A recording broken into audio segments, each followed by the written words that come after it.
Hello everyone and welcome to TD Place on this very rainy Saturday night in the nation's capital of Canada as Memphis 901 coming to town to face off against Ottawa Fury FC. Gordon Smith alongside myself, Tyler McDonald. Thank you so much for joining us here today, and in obviously not the ideal conditions that you would want playing soccer today. It's going to be a long 90 minutes for those players on the field, and for Memphis it's going to be one that they'll have to try and come back and start a trend upwards for themselves.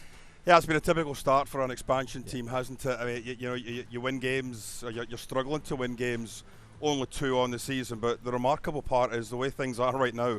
They're 3 points out of a playoff spot for a top 10 position, so a big win here this evening will go a long, long way to kick-starting Memphis' season. And to start off for them, they're really going to be turning towards Mark Birch to try and tighten up that back four, their leaky goal differential so far. Bags of MLS experience, obviously, is coming in here in the centre of the fence to try and just hold off this very potent Ottawa Fury lineup here this evening, looking to add to their goal tally here in 2019. For Ottawa Fury FC, they'll be looking to get their 8th consecutive game with a goal that would tie a team record, and there's be Cristiano Francois they'll be turning towards to try and bag one today. Yeah, new player obviously came in here in 2019. He's been excellent, not only helping out in attack, but the work rate that we've seen him do from that front wide position on the right, terrific, linking up very well with Carl Howard down the right flank, but linking up with Sam and Oliveira on the other side. Very, very sharp, that front three for the Ottawa Fury here this season. Well, you can see the rain. It's pouring down there, so hopefully the players will get a fresh set of clothing and back out for the start of the game when we come back. Gordon Smith will be alongside Graham Ivory on the call. This is Ottawa Fury FC Soccer.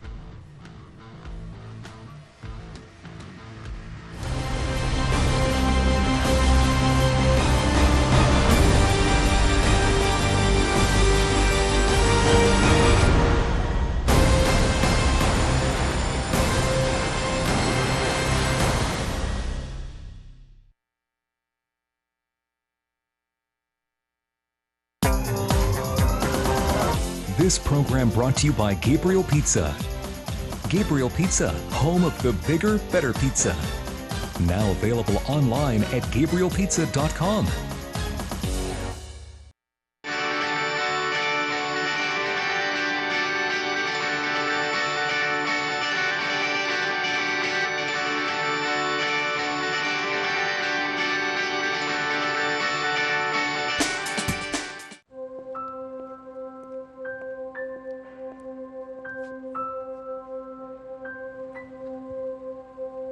I waited till I was 49, 4 months short of my 50th birthday to start. Wish I'd started a lot earlier. Just start. The first step's the hardest. It's never a direct route to get there. What better investment can you make? Because without health, we've got nothing. All right, everyone got everything? Let's go. I have to go pee. All right, okay. All right, Okay. Here we go. Wait, Dad, hold on. Something. Okay. All right. I need my pillow. Christopher! No. You can't take that. The brand new 3-row Subaru Ascent. The perfect family SUV for your mostly perfect family. There are 8 million kids in Canada. By the time I finish this sentence, 6 of us will be cyberbullied. By the end of the month, 1 million. Bullied. We're not okay with that.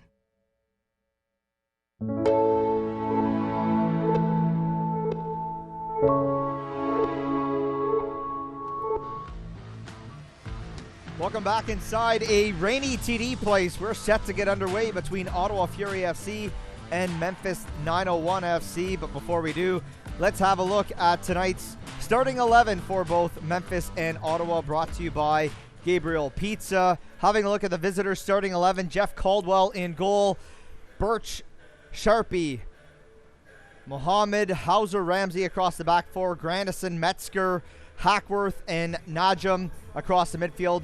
Elliot Collier and Jochen Graf starting up top for the visitors. For the home side tonight, pretty much that consistent or as close to for Nikola Popovic's side that we've seen from Ottawa Fury FC the last number of games. Now 7 games unbeaten for Ottawa Fury FC. Callum Irving, who has the USL Save of the Week from last weekend's penalty shot save in Pittsburgh, gets a start and goal. Gagnon Lapore, Adakora, Barnett, and Howarth across the back four. Ward, Fall, Manella in the midfield. Moore Sam will be in the middle with Cristiano Francois on his right. Kevin Oliveira on his left, returning to the lineup. A very strong side for Nikola Popovic coming out tonight as they look to have that unbeaten streak continue. And I think we're seeing that rotation that he's planning on using over the course of the season, with Meir Jaguar getting a rest this evening, possibly getting ready for games coming up.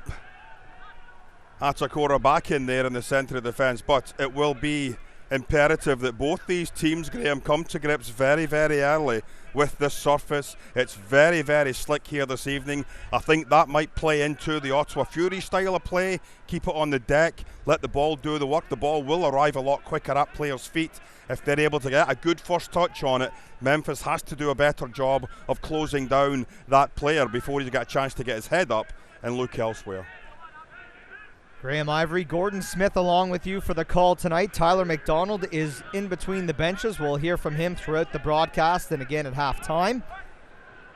And as you mentioned, kind of the slick surface this evening. You saw both teams kind of during their warm-ups, kind of players coming out, testing the surface just to see how it was going to respond to both their own movement as well as the movement on the ball, whether it was on the surface, how it was bouncing. And Ottawa looking to maintain their impressive form at home this season. They said going into the 2019 campaign that they had to make TD Place a fortress. Well, through 6 games so far this season, they've done just that. 4 wins, 1 loss, 1 draw, 11 goals for, 6 goals against. And if you think they lost their first game of the season, their home opener here, that 3-0 defeat to Nashville. But since then, they have been rock solid, and the only draw was that school day game against New York Red Bulls 2, where they conceded a very, very late equalizer in a match that they had numerous chances to put away much before. So things going very well at home for Fury FC. Yeah, and it's all about, you know, if you are going to make the playoffs in the USL, and I did say it on social media last week, you pick up points on the road against teams below you, and you win your games at home, you're guaranteed pretty much to make, if not at least the top 10, certainly the top 6, which is where you want to be. This one delivered into the penalty area, headed away. On the follow-up, deflected nicely.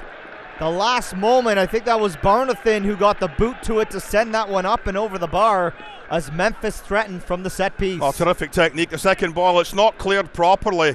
What a terrific strike that was. I think Irving possibly had it covered, but that's wonderful technique, Graham.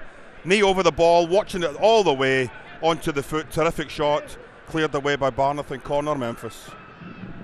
Messberger's effort that was headed over, or cleared away over the bar, I should say. Now Ottawa getting it back out to the midfield. Oh, we got a player down. Atakora's down in the back there in the 6-yard box. I'm not quite sure, Graham, whether it was a head. I know it looks like he's holding his knee. I know Callum Irving did come out, and again he got caught underneath the ball, Graham. The ball went over his head, and the play was allowed to continue at the back post. And I'm not quite sure if there was a coming together of the goalkeeper as he was trying to get to that ball. Atakora, though, maybe when he fell, certainly looks as if it's, well, he was holding his knee, and I think that seems to be where the trainer is being directed towards. But here we see the ball coming in. There's Atakora at the back, right at the 6-yard box. Oh, just that the weight landed on that right knee as the player went to ground. You know, certainly no intent. I mean, he's just, you know, the lad's going up to win the ball. He's fallen to the ground and he lands completely on Atakora's knee. But the big lad looks like he's back up now. He obviously will have to go off behind the goal. But nice to see Nana back up and ready to go, because Thomas Meir-Jaguar is not on the bench here this evening. And when you start looking at your 2 centre-backs, you've got to make sure, we talked about that rotation off the top of the game. He's going with, you know, Dakota here tonight along with Nana, but you've got a situation where Meir-Jaguar would be the 3rd one at any time to come in. So any 2 of those 3 on any given day, the coach is very happy with. And we have to say, the sun is starting to poke its head through the clouds. I was watching the radar most of the day, Graham, and it did say about halfway through the first half 7:30, 7:45 at the end of the first half, it would start to stop raining, and it definitely looks like it's gotten here a bit early. The rain's starting to ease off. The sun looks like it's poking its way through. Hopefully, a great evening ahead of football. Our officials for tonight's match, head referee is Serge Topalian, Andre Pickler, and Gabriel Lemieux are the linesmen, and the fourth official tonight, Pierre-Luc Lauzière. And as we are discussing officials, Graham, we'd just like to wish a speedy recovery to Caroline Chouinard, one of the top women's referees in the world, who unfortunately has come down with major health issues. We certainly wish her all the best from the Fury family, certainly from us here this evening, Graham, and we certainly hope that she's able to get full recovery and get back on the football field. She's a wonderful referee, and she would have been at the World Cup if it had not been for the medical issues she's dealing with, so we wish her all the best. Absolutely, and a pioneer for female officials in this game, and you think of the levels that she's officiated, and so well respected in that industry, and we certainly wish her very well.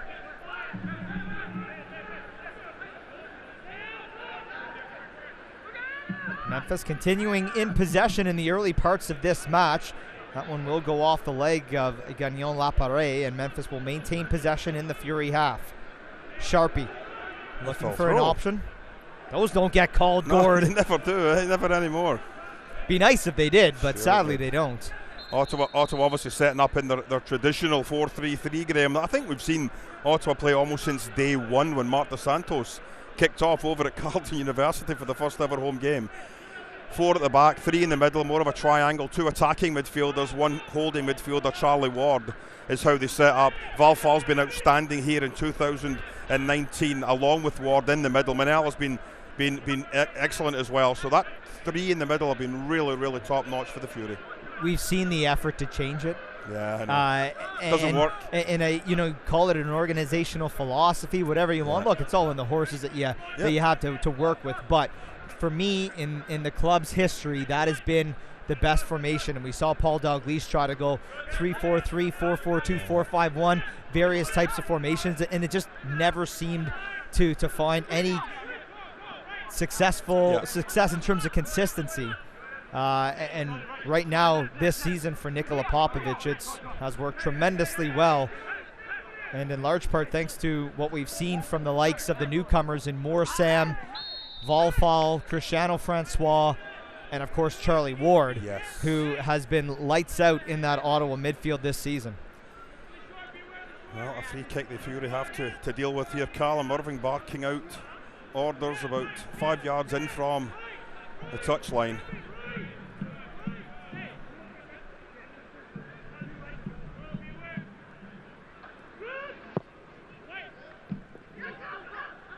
Knocked down inside the penalty area. Haworth now with possession for Ottawa. That was Elliot Collier who knocked it down, but a bit of a heavy touch by the 6'4" Kiwi. Won't be pleased with his country's result earlier this afternoon as Football Ferns fell 2-0 at the hands of the Canadian women's national team, who are perfect through their 2 matches at the FIFA Women's World Cup in France. And it was great to see playing for New Zealand, Rhea Percival, a player that we're very, very familiar with, having called an awful lot of W League games when she was with the Ottawa Fury. Wonderful player that she was through that couple of years she was here with Ottawa, and we certainly wish her all the best going forward. But cheering for Canada here this afternoon, we certainly were. 3 former Fury players in the Canadian women's roster. 1 in the starting lineup for New Zealand, 1 on the bench in Emma Ketty.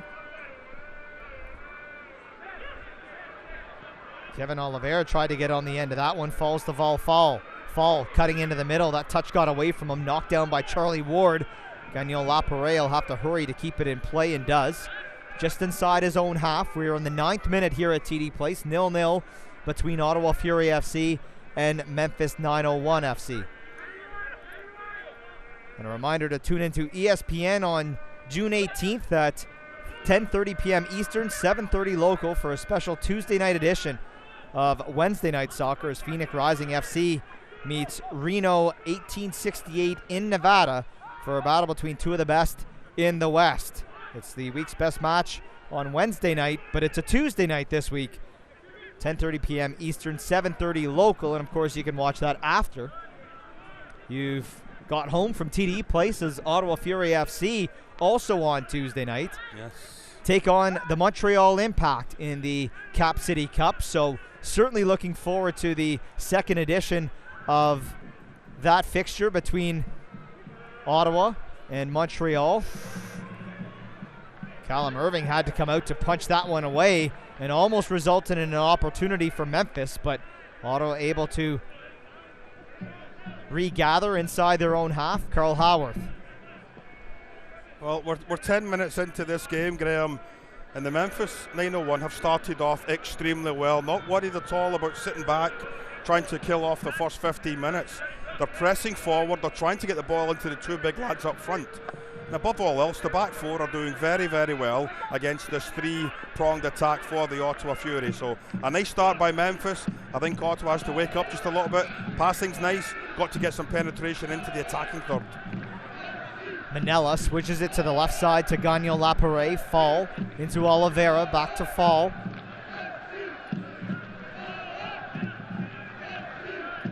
Charlie Ward leads the entire USL in passes coming into tonight's match. 848 on the year. That's 63 more than second best in the league, and also in the top 10 at number 8 with 724 passes. Former Ottawa Fury FC captain Richie Ryan. Francois. Oh, nice ball, flicking it up. Try to find Oliveira, just a bit too close to goal, and Jeff Caldwell able to collect that one. Yeah, they were able to get in behind that back four. I'm not quite sure what he was trying to do here. I don't know if he was trying to chip the goalkeeper or if he was looking to play at the back post. You see Moore Sam there on the bottom of the shot, looking as if, what were you doing? What was that all about? Hey, nice little bit of improvisation, obviously, in the box. You got to applaud creativity. You certainly do. Headed away by Barnathan. Oliveira now to give chase, try to be warded off the ball. Not really sure how that's considered playing the ball by Sharpie, and foul called against Oliveira, of all things, go figure. And Memphis will take over in the Ottawa half here. Let's head down pitch side and hear from Tyler McDonald. Tyler? There's players to play their direct style, a little more quicker coming from the back, especially from the goalkeeper. Want to get that ball moving up toward the Ottawa Fury territory. A little bit faster here for Memphis, although they are having a good start. So weather update, if you guys would like one. We're in a clear patch right now, but some dark clouds are approaching. So I think it's just a little tease of nice weather right now with more rain coming in a few minutes. Back to you guys. Thanks very much, Tyler. And your pitch side, and we're way up in the press box, and we can see that dark sky coming through the horizon there now. So, and you know, the big concern here, Graham, is that we start getting some lightning. I mean, that's some really ugly-looking clouds that are blowing in towards here. And of course, we get lightning in the area. We stop the game. We have to wait 30 minutes before it clears up to play again. Moore Sam able to stay on side nicely there, but unable to maintain control. Memphis will take over, and if we do end up in any type of weather delay, Gord promises to do stand-up comedy for a lengthy period of time. Yeah, I don't think so. Looking forward to it, Gord. Nice. Hell no, here, but how about this? How about this? We'll do trivia. We'll do trivia. Like that's your bread and butter. So you throw that out offside. Yeah, just held the line nicely there, Harworth and Manella, just making sure the winger on that far side, or the player on that far side, Graf, just went a little bit early. The play got called, they will see on the replay. You know what, he's actually onside. When that ball gets played through, he appears to be onside from the angle that we can see on the field when you follow the lines across. So possibly 50-50. The assistant referee initially, when you looked at it, Graf wasn't in an offside position, but he did take a step or two back. Whether that's deemed to be still active in the play or not, I suppose that's up to the referees to make a decision. 5 Canadians in the starting lineup for Ottawa tonight. 6 available on the substitutes bench, including backup goalkeeper David Monsalve, Jaden Vilfort, the Ottawa native, alongside another Ottawa native in Jamar Dixon, Robert Boscovich, Luca Ricci, and Protes Mutumbala. Ottawa Obasi the 7th sub for Ottawa, and should also mention that on the subs bench for Memphis is a Canadian in Luca Uccello, former Toronto FC product, so would have seen him playing here with TFC 2. Scott Levine is the backup goalkeeper for Memphis. Todd Pratzner, Josh Morton, Lewis Bennett, Legos Kunga, and Oliver White, the substitutes for the visitors here this evening. And I was looking through the schedule because we know it's going to get busy for Ottawa, including Tuesday's Cap City Cup against the Montreal Impact. Then you go into July, you've got the Canadian Championship. You know the opposition now. It's going to be the Halifax Wanderers. So certainly looking forward to that matchup. But tonight, June 15th, until the 27th of July, which is the next time that Ottawa will face Memphis in Memphis. That's 42 days separating these fixtures, 11 games including those. So it's going to be a busy month and a half for Ottawa Fury FC.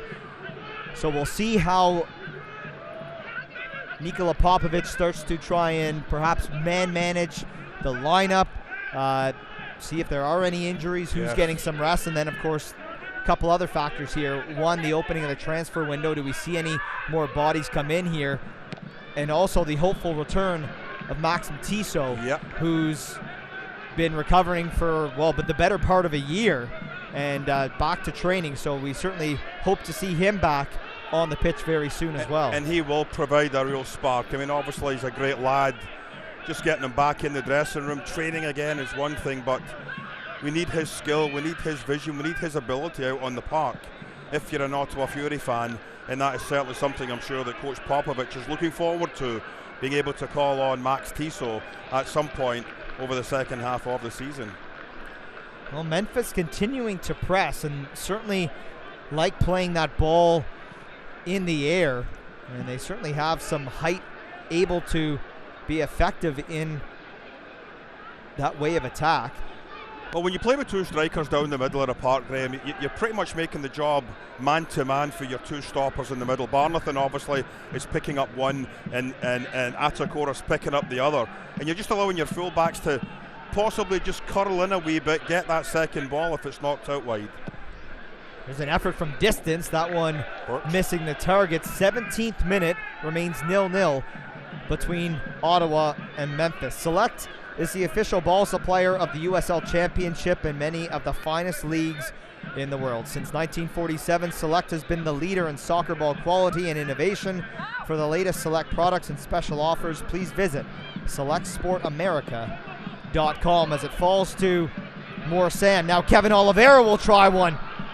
Shouts for a handball there. Gagnon Laparé jumps into the fray to keep it alive momentarily for Ottawa. All the way back into the Ottawa half. Barnathan forced back to Callum Irving. We're seeing an awful lot of shots getting blocked, Graham, from the edge of the box. Not being allowed to get through to these keepers, so bodies getting thrown all over the place, trying to make sure that none of the keepers or neither keeper is bothered here with shots right on target tonight.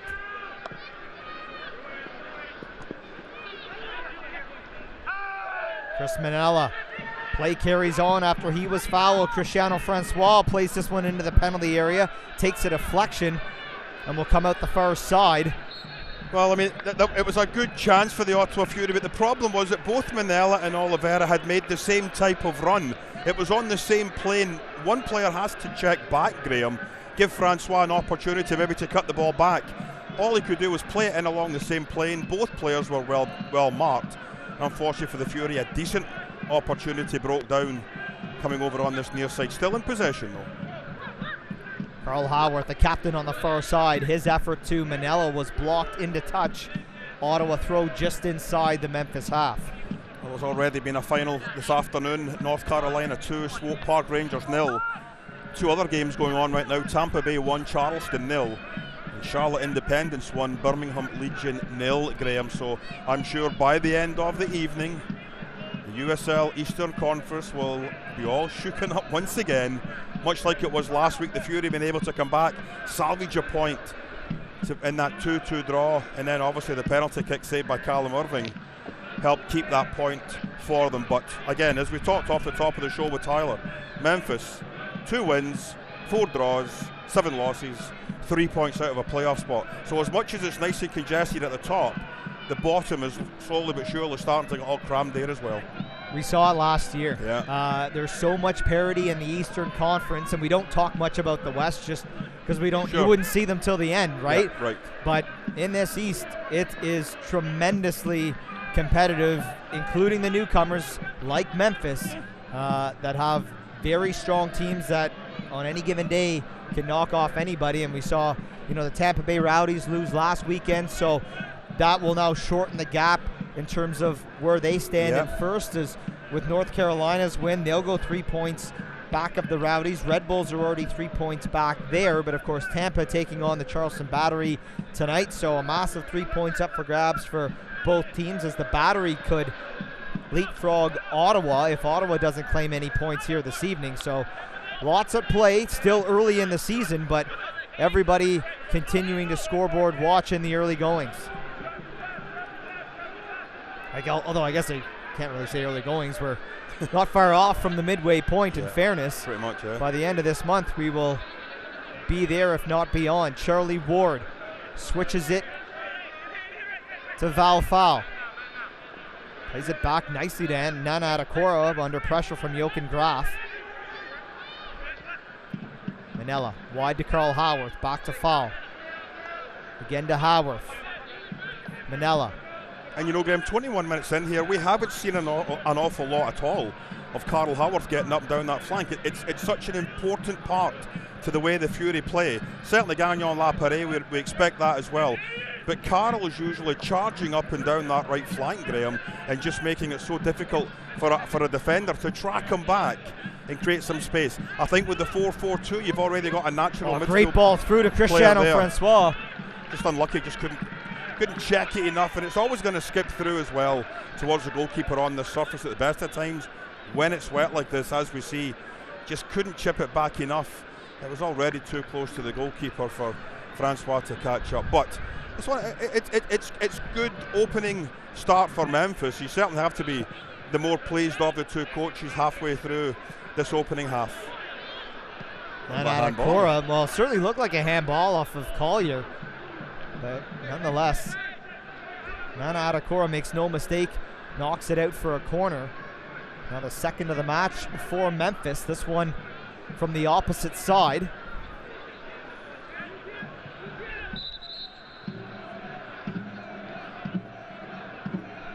Serge Topalian calling some order in the 6-yard box as Morgan Hackworth in there up against Callum Irving.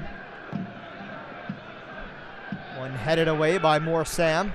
And Cristiano Francois knocks it into touch. Memphis will maintain possession deep inside the Ottawa half. 23rd minute, we remain scoreless. And that's been one of the strengths of the Fury so far here this evening, so far this season, Graham. Defending set plays around that own 18-yard box, and they've usually done a good enough job on set plays, corner kicks, free kicks. Callum Irving, if he's not grabbing it, there's usually a defender getting it away, so it's been a solid performance so far here in 2019, but you've just got to maintain that consistency all through the season. Trying to play that one into Collier, took a deflection, and that will go out for another Memphis corner.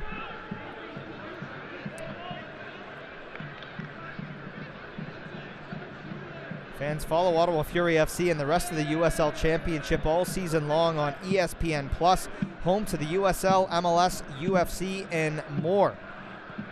Sign up today at espnplus.com as that corner headed out. And first to it there for Ottawa is Cristiano Francois, just knocks it out to midfield.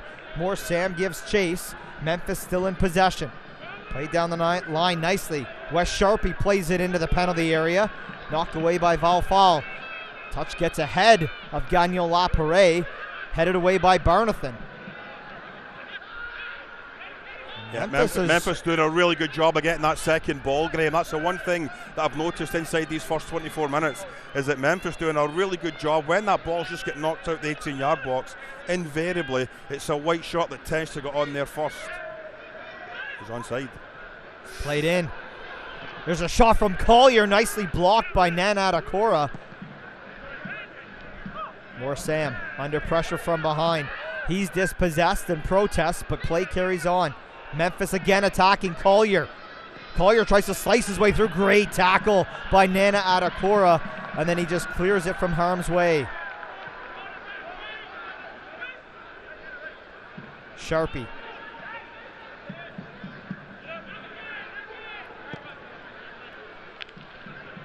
Sharpie back in possession in front of his own bench. Watched by Val Fowl. Looks for Jochen Graf, unable to bring it down, and Callum Irving out to challenge. And he'll easily collect that in the Ottawa goal. Well, the Fury a little panicky there inside their own 18-yard box, Graham, as when that ball was allowed to be played on the far side as onside, it came back to Collier. I thought he's got to take it first time. The minute he tries to bring it under control, it allows the defender a chance to close him down. That's exactly what happened.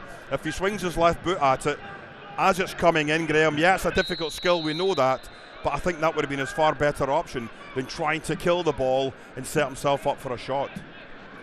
Jochen Graf called for the foul there after a late challenge on Dakota Barnathan. Right there is when he's got to take the shot. The minute he tries to play one or two touches, that ends up being the problem. He's got to try and just hit it right away. There's a good 3 or 4 yard separation. He may have been able to get it through. Nice play by Nana there, just making sure he doesn't get his hand on that ball as he went to ground.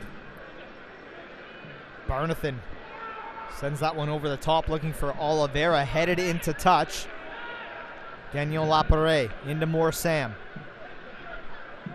Back to Gagnon Lapare. Dispossessed now, Jochen Graf. He's fouled by Gagnon Lapare. Tries to help up Graf, but I don't think he was trying to help him up, Graham. I think he was just trying to push himself up off of Graf. That's what Graf was upset about.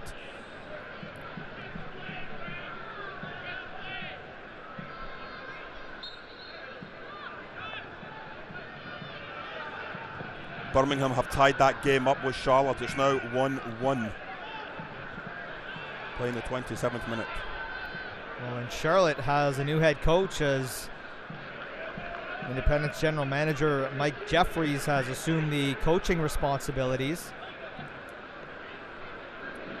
Kevin Oliveira. Oh, that pass read too easily and intercepted as he was looking for Val Fowl. Great work by Oliveira to win it back from Jochen Graf after he knew that he had made a dangerous pass in the middle of the pitch. And Ottawa back in possession inside Memphis's half. Charlie Ward now into Manella. Carl Howarth back to Ward. 28th minute. 0-0 between Ottawa and Memphis. Barnathan back to Adakora. So try and... I mean, look at Moorsam. Moorsam is he was 5 yards inside his own half, Graham, looking for the ball. He's just not getting the service right now, and he wants to get involved. Gagnon Lapare is wide open here on this left-hand side. Cristiano Francois knocked down, played in quickly to more. Sam, he'll try one from distance. Oh, and he went to ground, Graham. He's pulled something.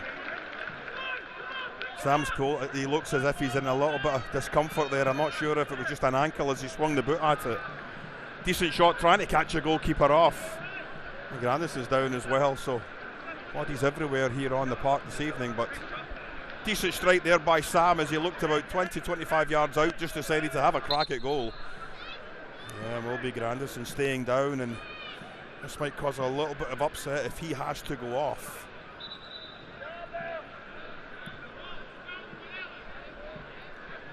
Well, and I think he picked up his injury on the foul against Cristiano Francois.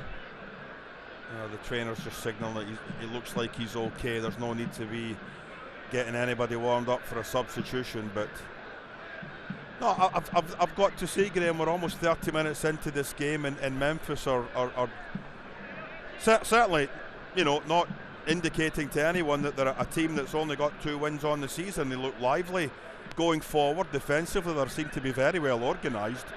The 4-4-2 is obviously a very traditional lineup that you would set out here. Here we see that injury. I'm not sure if he actually got caught by Sam as Sam was taking the shot. That might have been why Sam pulled up, as there was a contact between the ankle and looks like the shin possibly of Grandison, and both players kind of pulled up a little bit, but Grandison's the one that has to go off after obviously receiving treatment. So I'm certainly sure that Memphis will be a lot happier of the two teams after 30 minutes, and fair play to them coming here not worried about any reputation the Ottawa Fury may have for being at home here at TD Place.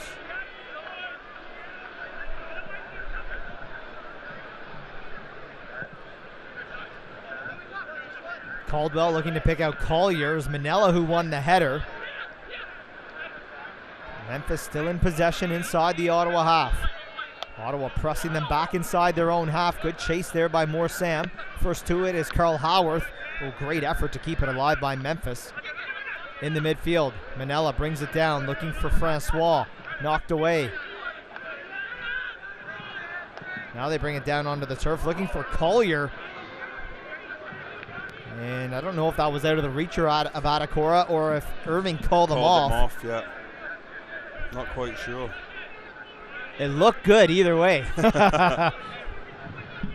Well, just thinking back to the fact that we haven't got Carl involved too much down these flanks, and I'm just wondering, we don't come up an awful lot of teams that play this 4-4-2 formation, Graham. A lot of times they're playing against teams that are three in the middle as well, so it does leave those flanks very exposed. But playing that wide midfield player both on the left and the right, Carl has to respect the fact that they've already got a man in a wide position for attacking purposes, and I think that's why he's having to hold back. We just don't see him activating as he usually does, getting down that flank, and I think Gagnon Lapere on this left side is pretty much in the same boat. He's got to respect the fact that Memphis have wide midfield players as opposed to three stuck in the middle against the three the Fury have.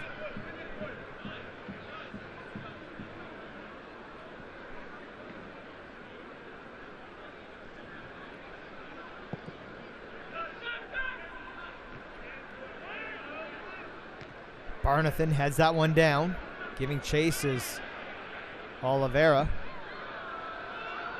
Plays us off Sharpie.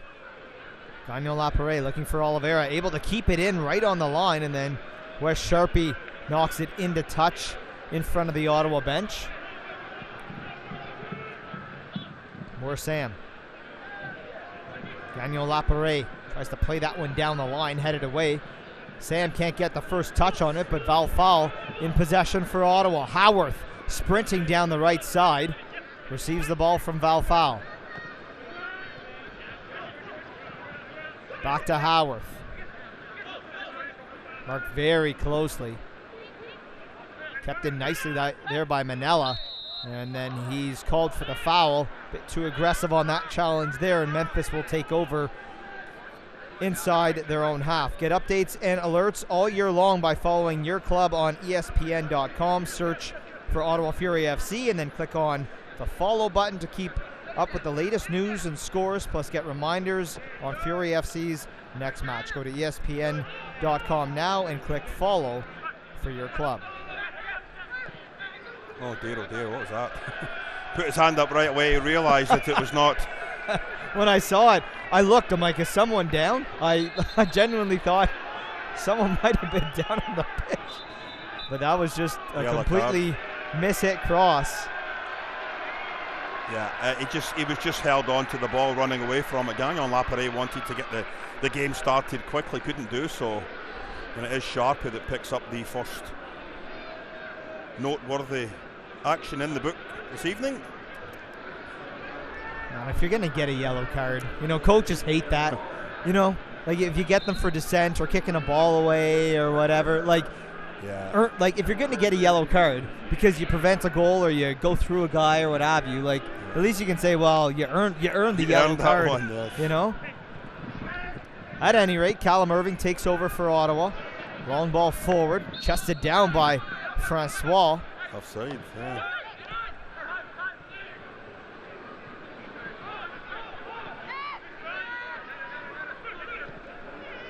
Tell you what, Memphis has done a good job moving it across they really have, the back. Very nice. And Mark Birch, who wears the captain's armband for 901, very calm, has distributed the ball well so far this evening, is also been involved in their set pieces as well. Took the ball away nicely there from Cristiano Francois and leads the rush the other way. Now it's Collier.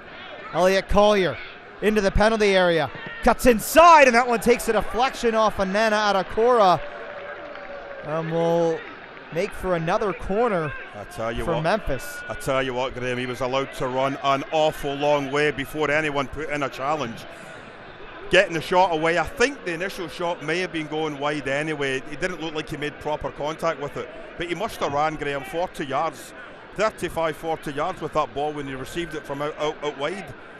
Nobody closing him down at all. A good opportunity yet again, a good counter-attack break for Memphis.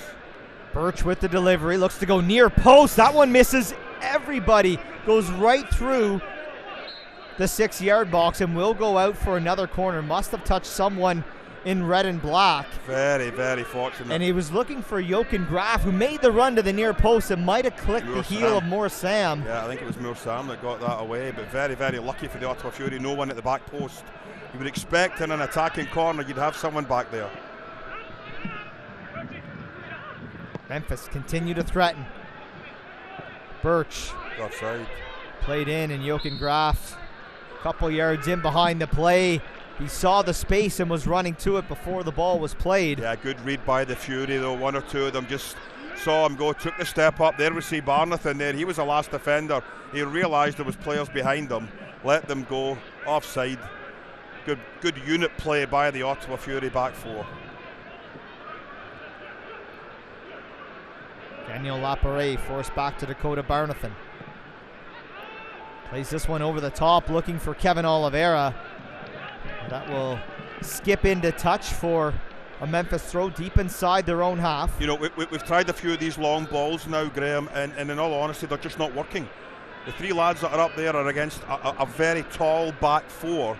They're not winning the ball in a 50-50 challenge. When the ball's up and over the top, the back four of Memphis have more than enough pace to get back there to deal with Francois, Sam, and Oliveira. Yeah, it certainly doesn't seem like the same game plan that we typically see from Ottawa. And you mentioned, playing against a team that's kind of got this 4-4-2, the flat going across the midfield, and if that's kind of keeping Gagnon, Lapare, and Howarth a little bit deeper inside their own half, as opposed to what we see them going up and down the left and right flank respectively. Yeah, they just don't provide the support. And when a player like Ward or Val Fowles looking for an out ball, 9 times out of 10 it's always been out wide. It's not available here this evening. It's putting a lot of pressure on the Fury midfielders. Great work by Nana Atakora, forced to knock that one out for a corner under the pressure of Morgan Hackworth. And this will be corner number 6 in the half for the visitors. And once again, it'll be the captain, Mark Birch, heading over. He's got 2 goals and an assist so far this season for Memphis, who have yet to win this season when conceding first. So that first goal, a very important statistic for 901. That one headed away by Val Fowl. Way back to Birch. Heavy touch, but gets a second effort. Carl Howarth first under that, fouled by Jochen Graf as the two went up together. 38th minute remains scoreless between Ottawa and Memphis. Oh, you talked about Birch a couple of minutes ago, Graham, and when you're a player that has had a solid MLS career, and you're obviously at the back end of your career, you're starting to work your way back down the pyramid. The fact of the matter is you're bringing a wealth of experience, not only on the field but off the field, and I'm sure the coaching staff on a new team appreciates what Birch brings to the lineup here in 2019 for this new franchise. Collision there almost resulted in an opportunity for Ottawa, but it quickly comes back the other way. Barnathan has to hurry here. Great effort with Jochen Graf giving chase. Carl Howarth. Tell you what, the big man showed a fair turn of pace there when he was chasing after that, didn't he? Barnathan was getting closed down by the step.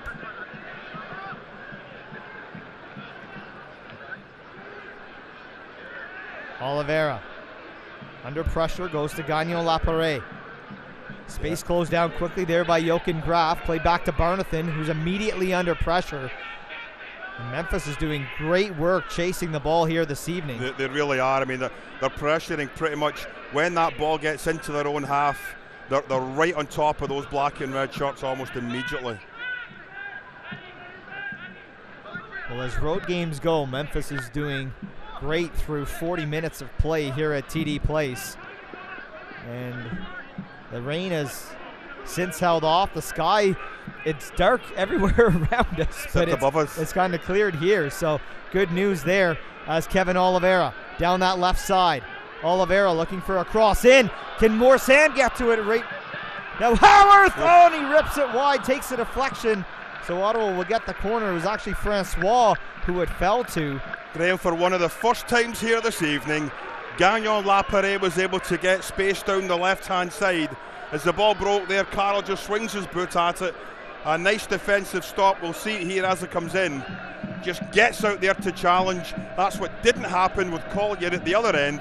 He was allowed time. Unfortunately, his touch was poor. The Fury now with a corner kick to try and put them under pressure at the back.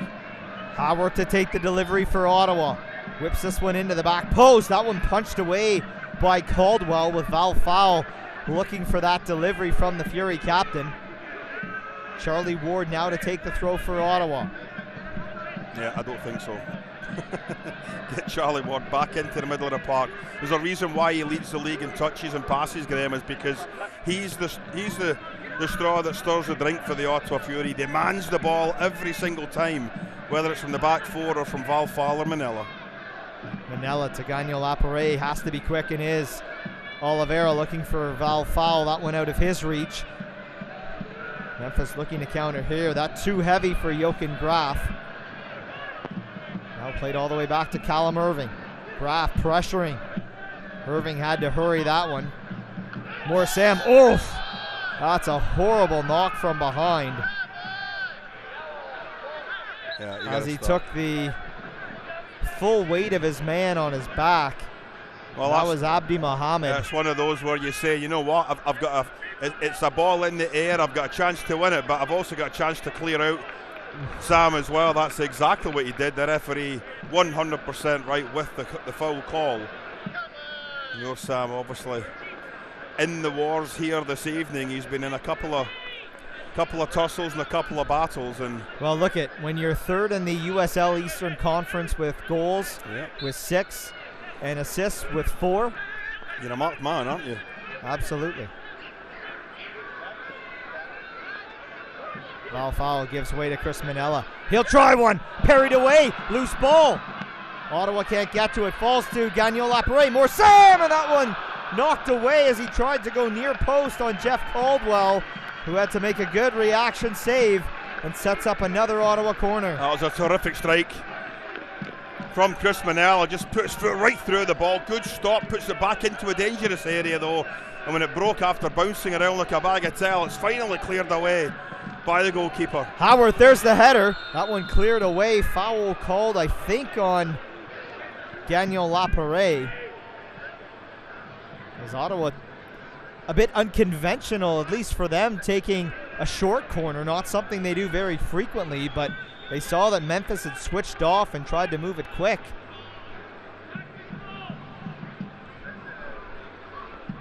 Well, we've seen a lot more from Ottawa Fury FC now in the last 7 or 8 minutes. Well, they've had certainly helped that you're getting guys like Gagnon Lapare into the fray, as well as Carl Howarth. Listen, you play a system the entire season that what you played now, this is your 13th game. You've been successful in getting those 2 fullbacks activated down the flanks, and Memphis has done a really good job of just eliminating that for most of the game. But the Fury have looked the more dangerous when those 2 fullbacks are getting involved in the play for support. Cristiano Francois tries to come back in for Oliveira, knocked away. First to it for Ottawa, the captain Carl Howarth. Oh, tried to find Manella, or make that Oliveira. But that one will go out for a goal kick as we're 44th minute now. After tonight's match, Ottawa again will have that Cap City Cup Tuesday night here at TD Place against the Montreal Impact, and then they'll head to Nashville next Saturday And that is going to be an important test for Ottawa Fury FC before they return home on the 26th. That's a Wednesday night match against the Charleston Battery. And then on the 29th, to close out the month of June, they'll visit the Tampa Bay Rowdies. So some very big, important games coming up for Ottawa, but they still have 45 minutes plus to deal with here against Memphis. They certainly do it. And the three teams you mentioned, all in the top 10, certainly Charleston, Nashville, Tampa Bay. 2 out of the top 3 you will be facing over the next week to 10 days, and it will be a very important part of the Ottawa Fury season. You've done well to get to where you are right now. You're coming up on about 2/3 of the way, or a third of the way through the season, but you've got to make sure that you maintain the level of quality, the level of ability that you've put out here so far in the first third of the season, and carry it through the rest of the year, because as you mentioned, a lot of these players now, the first 11 is starting now to pick itself. But it all depends what happens in that transfer window, Graham, like you mentioned, with regards to, is Julian de Guzman going to be able to bring in another striking option for Nikola Popovic to have at his disposal as the season kicks in. 1 minute of additional time here in the opening half. Carl Howarth looking to get something going before halftime. That effort cleared back inside the Ottawa half. First to it, Nana Adekora tries to paint that one down the line. It will go into touch for a Memphis throw, just inside their own half.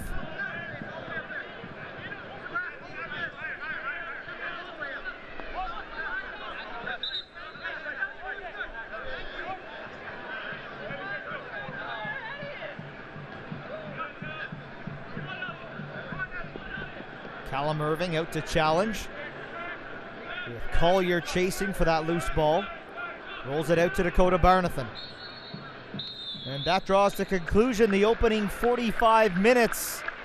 It got spirited in the last 10 minutes of that first half, but 0-0 the score between Ottawa and Memphis. We'll head down pitch side to hear Tyler McDonald with Fury FC head coach Nikola Popovic. 0-0 at halftime here, Coach. Going into the first half, what are your thoughts? This tie so far going into it, and any messages going toward your team here at the half? It's been difficult to control the ball. It's fast because of the rain. I think we have more possession. However, there was a lot of missed passes that we need to have to be able to unbalance them. We hope that the rain stops, and in the second half we can play more on the floor. They were able to adapt themselves a little bit better of the conditions of the pitch because they play a little bit more direct than us.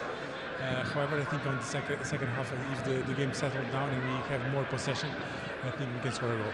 Memphis has done a good job of getting inside of the box on you guys so far in this first half. How important is it for them to close these guys out and to make sure they try to keep them on the outside here going in the second? Exactly. We have to be able to close them down, to win more second balls, avoid their direct football. That sometimes is difficult in these conditions because it's easier to launch the ball right away. And if we do that, I think we are going to maintain our possession, create our chances, and score goals. Let's go. Good luck in the second half. Thank you very much. 0-0 between Ottawa Fury FC and Memphis 901 FC through 45 minutes here at TD Place. Our halftime is next. This is Ottawa Fury FC Soccer. This program brought to you by Gabriel Pizza. Gabriel Pizza, home of the bigger, better pizza. Now available online at GabrielPizza.com.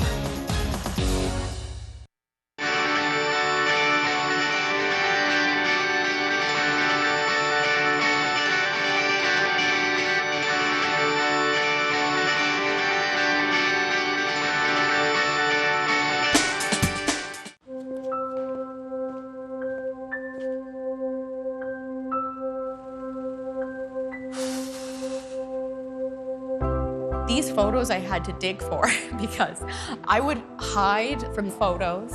I didn't want to be acknowledged. What I would say to my former self is just get started, just begin. Go into Good Life, meet with the trainer, go to a class, just start. Come on. Come on, go make some friends. It's so tough to give them a run in the city, but they really love it here. Be gentle, be gentle. We're making friends. See the one that, well, it's just going in circles? Yeah. That's mine. Off. Come on, time to go. Come here. The all-new Crosstrek. Come here. Now. It's up for it. Oh, no. Oh, there he goes. I just shampooed him this morning. There are 8 million kids in Canada. By the time I finish this sentence, 6 of us will be cyberbullied. By the end of the month, 1 million. Bullied. We're not okay with that.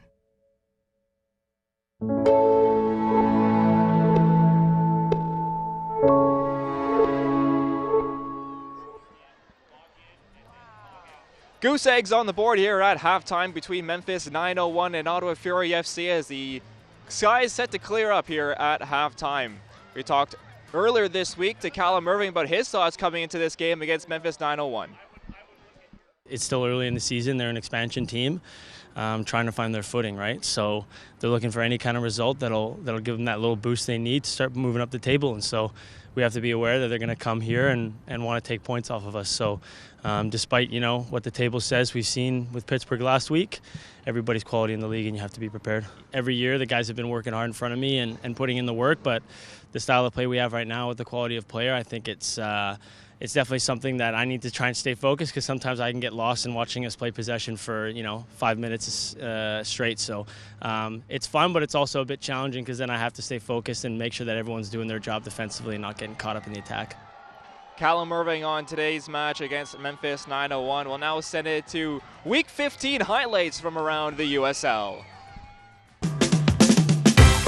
Coming to you from USL headquarters, this is Steal Some Time. Here's the USL's Kelsey Steele. Let's hop into the West. Out of Week 14, the West was interesting this week. I want to start over in San Antonio and talk about this academy impact that's going on right now. For Gallegos, if you have not watched that goal, you need to go back into the highlights and watch that because this is a 17-year-old kid who created that entire play. Yep. He made that run. He demanded to get the ball back. Barmy hit him up, and he, made that one touch around the defender, finished it off, and it was gorgeous. A 17-year-old looking like a 25-year-old. Mm-hmm. And put the team on his back. Put the team on his back. How about Phoenix's commitment to Dollar Beer Night? Undefeated. If you thought that we were going to go through the show today without mentioning Dollar Beer Night, you are severely mistaken. Absolutely, and for good reason. I mean, holy cow, not only is Dollar Beer Night absolutely a thing, but the goals on goals, and Adam John, I will stand by this opinion. I will die on this hill. That should have been SportsCenter #1 out of the weekend. 60-yard ball over the top. Not even a touch. He just lofts it over the goalkeeper. I saw that and watched SportsCenter, and I was like, where is it? Okay, it's not number 3, it's not number 2, it's not number 1. I was about to just start tweet storming at SportsCenter on Twitter and just let them know, y'all got that wrong, man. But elsewhere in USL Championship play, we had a few streaks end this weekend. Talking about over New Mexico and, unfortunately, Tampa Bay Rowdies. Their notable streak comes to an end. I think if I'm the Rowdies, I have to see this at least as somewhat of a win. So follow me a little bit here. Okay.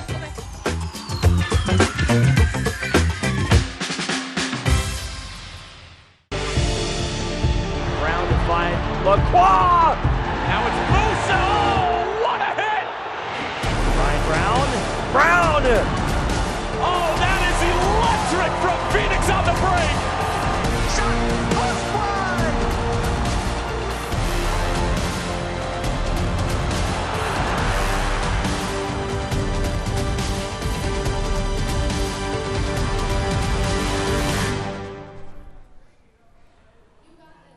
Welcome back. It's halftime here at TD Place, 0-0 between Ottawa Fury FC and Memphis 901 FC as we have a look at some of the storylines from around the league. And Charleston Battery had their U.S. Open Cup hopes dashed by a comeback by Atlanta United, forced extra time, and then a 3-1 victory from the MLS club.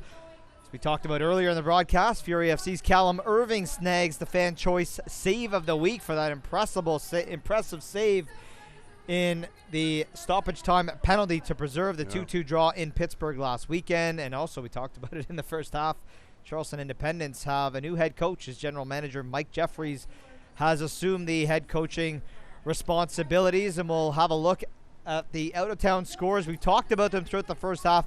A busy night around the USL. Earlier today, North Carolina FC 2-0 winners over the Swope Park Rangers. Tampa Bay Rowdies currently holding a 1-0 advantage over the Charleston Battery through 65 minutes. 1-1 between Charlotte and Birmingham at halftime. Pittsburgh Riverhounds with a very impressive start. 19 minutes. 3-0 through 19 minutes in Atlanta, and Loudon 1-0 up on Indy 11 through the 18th minute there. And they've already had a coaching change early in their season as well. As we have a look at the Eastern Conference standings, and it's a logjam in there. Tampa Bay Rowdies remaining on top despite losing last week, 29 points, 3 better than New York Red Bulls 2. Nashville in there on 25, Indy 11 on 24, Louisville on 24.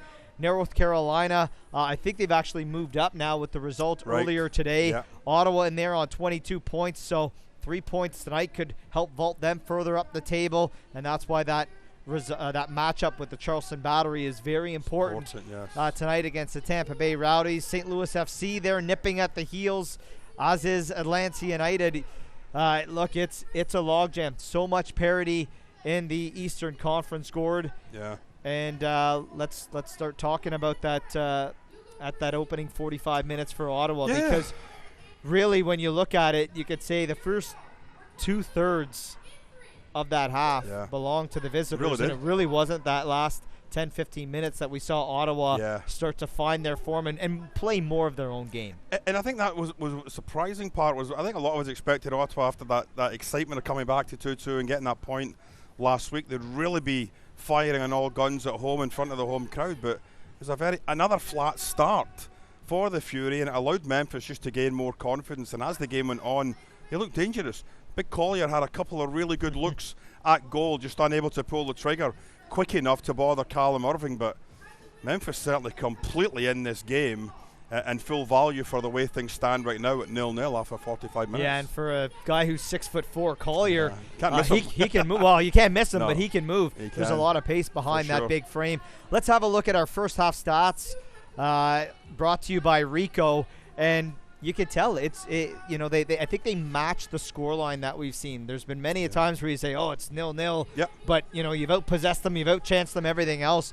Shots are even, possession not too far off. Ottawa moved the ball around really well in the last 10 minutes, created chances. They got the guys up into the fray. They do that to start the second. That goal is going to come. Well, that possession stat completely tells you how two teams play. One team plays direct, the ball's played quickly up front. The other team holds on to the ball, tries to play it through the back to middle to the front. That's exactly how the two stats are showing for possession. 0-0 through 45 minutes. Second half coming up next. This is Ottawa Fury FC Soccer.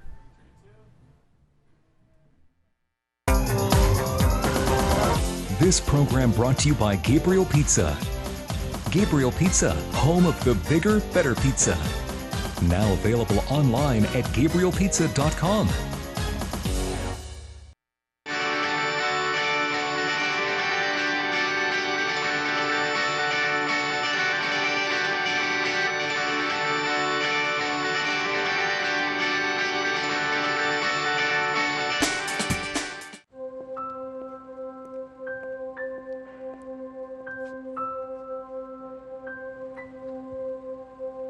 I waited till I was 49, 4 months short of my 50th birthday to start.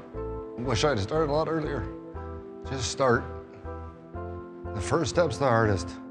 It's never a direct route to get there. What better investment can you make? Because without health, we've got nothing.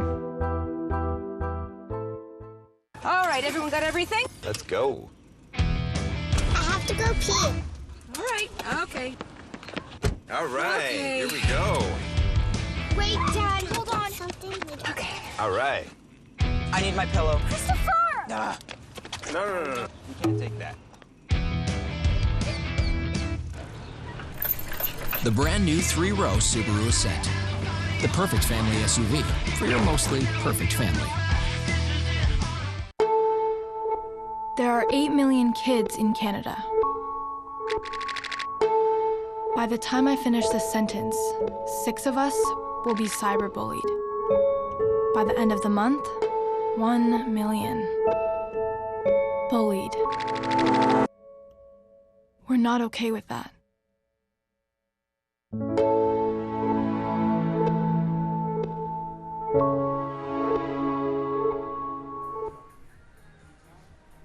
Welcome back inside TD Place. Second half, not too far away now, but before we get there, let's have a look at how we got here through the opening 45 minutes. And Gord, really, the chances that came early were from the visitors in Memphis 901 FC.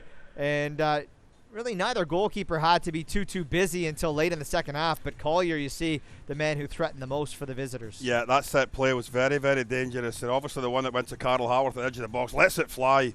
Good deflection there, just charging out. Good defensive play by the defender. And this corner deep to the back post area. Goalkeeper does well to get it cleared away. But again, I think it's been pretty much with regards to half chances, quality chances. Memphis have looked the better of the two teams. They've had better looks at goal than the Fury inside these first 45 minutes. That's one of the better ones. Moore Sam just unfortunately unable to get it beyond the goalkeeper, and decent save as he put his hand up very nicely. I just noticed on the highlight that Carl Howarth's powerful effort that was deflected wide hit the Thunderbolt sign. So you gotta like that, right?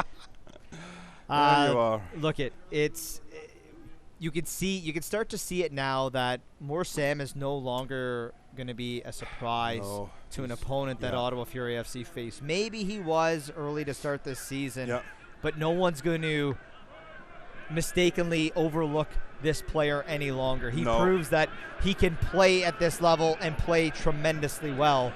So it's going to be tough games for Moore Sam going forward. As you can see, not only are they marking him tight, you see him often 2 and 3 white shirts around him, but they're physically marking him. And the one thing that Sam has to do then when he recognises that himself, he says, okay, I can't play my normal game leading up down the middle of the park. So what I'm going to do, I'm going to drop 15, 20 yards deeper. I'm going to force one of these stoppers either to come out and get me, or if they don't, I've got space now. When I get the ball at my feet, I can turn and run at them. So he's got to be a little bit more intelligent without the ball, Graham. We obviously know he's very intelligent when he's with the ball. That's just got to improve a little bit over the course of the season as he does get a lot more closely marked, as you mentioned. Absolutely, and that tests both his IQ as well as the IQ of his managers. They try and change some things around, adapt to how teams are now going to mark a player like Moore Sam, and can they take advantage of the space that he could well open up as Cristiano Francois, a powerful run down the right side, drives this one through, right through the 6-yard box. Bit too heavy for any of his teammates to get on the end of, but a good run to start the second half by Cristiano Francois. Well, I think a ball from that wide position with the slick turf as we've got, Graham, it's got to be played along the deck. A ball high in the air, you're not really giving any of your smaller forwards an opportunity to attack it, but when it's on the deck, it's driven across the 6-yard box.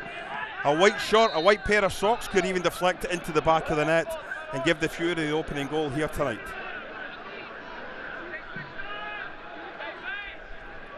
Well, in his halftime interview, Nikola Popovic was hoping that we wouldn't see any further rain in this game. They could get the ball on the ground a lot more. Well, I think his request has been answered because the sun is out, piercing our retinas up here in the press box. But even looking around, Graham, there's a lot of nice blue sky we're seeing. There's no longer black or grey clouds. It seems to have cleared out. And I did mention off the top that around the start of the second half, end of the first half, the radar was showing that this was exactly going to happen. So fingers crossed it stays with us for the next 45 minutes. It allows the Ottawa Fury to really get into their passing game, their movement, their support, maintain possession. But above all else, what we haven't seen an awful lot of, we haven't been able to get Val Fall involved in the attack, Graham. A lot of times he's getting touches. It's deep in the opposition half or even inside his own half. We've got to allow him the opportunity to use his skill, use his ability to go forward and get involved in the attack. Great ball forward, just a bit too heavy for Cristiano Francois. I tell you what, they opened up a nice channel through that middle. I tell you what, that was a great read by Mohamed though, to see Francois cutting in from a wide position stayed with him, continued his run. Callum Murphy has to come all the way out here. But good read by the left back here, Mohamed Graham, realising that Francois had read the play, cut into the middle, and he'd been off to the races. Nice play by the left back for Memphis. Fans, the USL unveiled its elite youth program, USL Academy. This allows clubs at all levels across the USL to develop its local youth and compete at the highest level across the United States, including the USL Academy Cup. For more information, visit uslsoccer.com/academy. And now a corner coming up here for Ottawa Fury FC. Carl Howarth, the captain, will move over to take this one.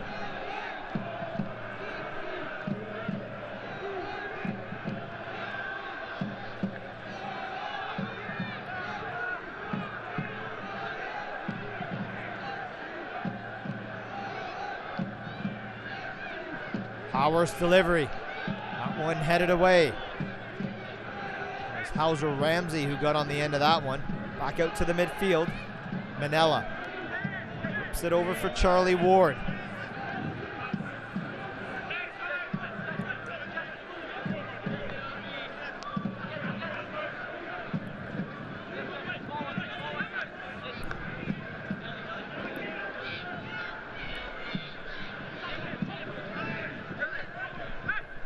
Talking lots about out-of-town scores, but we haven't mentioned one of the other OSEG properties in the Ottawa Red Blacks, who open their CFL season tonight. That's why our broadcast partner AJ Jackieback not here, as he's on the road in Calgary. Red Blacks have just brought themselves back into the game, down 21-14 now to Calgary. Val Fowl fouled. And now a set piece coming here for Ottawa in dangerous territory, about 22 yards out. He was dancing nicely around that ball, putting the defender one way, the defender the other way. Thought he could have pulled the trigger maybe once or twice and just decides not. There's a defender blocking me. And there he just gets caught on that right foot, swept along away from him. And unfortunately for Memphis, they've now got to defend. The defender obviously didn't think there was an awful lot made there, but the referee gave the free kick. And this is Carl Howard territory, Graham, isn't it? We've seen him score so many goals from this angle. Right-footed up over the wall into that top left-hand corner. The wall has, it looks like 5 in the wall. A couple of Fury the players on the end. Used to be Richie Ryan territory, is now Carl Howard territory, but he drives this one into the wall. Falls to Charlie Ward, and his one also blocked by the wall. Oh, terrific job by Memphis. As a handball, though. Terrific job by, is another handball. Another handball. Well, I think in all honesty, Graf possibly anticipated that the referee was going to call the first handball, and that's why he just kind of threw his right hand out there, but play continues. Howard drives it in low. There's that ball, Graham, we talked exactly about. Gets it along the deck, along the 6-yard box, it'll pick up pace. Defender panicking, facing his own goal, has to just knock it up and over for a corner kick, but that's the ball you have to get from the wide positions. Forget throwing it into the air, let the turf pick it up, get pace as it goes into the box. Howarth again to take the corner for the Fury. Delivers this one in, and that one headed away. Falls to Oliveira. Tried to pass it over for Charlie Ward. Doesn't hit it cleanly, and now an opportunity to counter for Memphis, and there's just a throng of white shirts going forward. Ball unable to get to Collier. Now sent down the other way. Val Fowl giving chase, but Jeff Caldwell forced off his line to collect that one. You were exactly right, Graham. There was one white shirt on the ball. There was 5 other white shirts charging there. The Fury were having a tough time tracking them back, and a better ball may have just put the Fury under a bit more pressure than they actually did. So nice to see Memphis coming out in the second half, realising we've got an opportunity to pick up not only 1 but possibly 3 points here this evening and put us into a possible playoff spot tonight. Oliveira brings it down to Manella. Now Charlie Ward turns off the pressure from Jochen Graf. Barnathan back to Ward. 54th minute here at TD Place. Remains scoreless between Ottawa and Memphis, but both sides have certainly turned it up a notch here in the second half. Barnathan again to Manella. Gives way to Carl Howarth. Back to Nana Adekora.